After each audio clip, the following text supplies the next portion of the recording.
That's what my friends Don and Jean Speakout did. They allowed the Bible to shape the contours of their soul in a way that they never thought coming.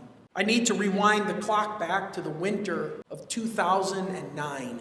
I was a newly minted minister serving on the south side of Chicago, where Don and Jean Speakout were members. It was a second marriage for each of them, so there were a bunch of high school and adult-aged kids. A year before I arrived in South Holland, their son, Dirk, committed suicide. His life was marred by addiction, and in the end, Dirk couldn't take the pain any longer, and he took his own life. About a year later, on a cold night, I got a call from Don with a quivering voice on the other end of the phone. "Pastor, it's Dave. He's gone. He did it too."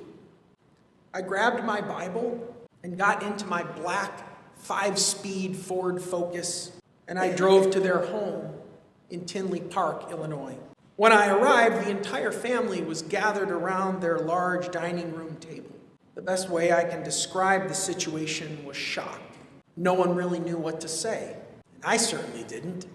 There's not really a class in seminary that teaches you how to minister to a family who in 18 months lost 2 sons to suicide. So after some time sitting around the table, telling a few stories, nibbling on some homemade cookies from Jean, even laughing a bit uncomfortably, I asked if it would be all right if I prayed. They said, of course. Now, I'm not sure why I did this, but I asked if it would be all right if everyone would hold hands around that big dining room table.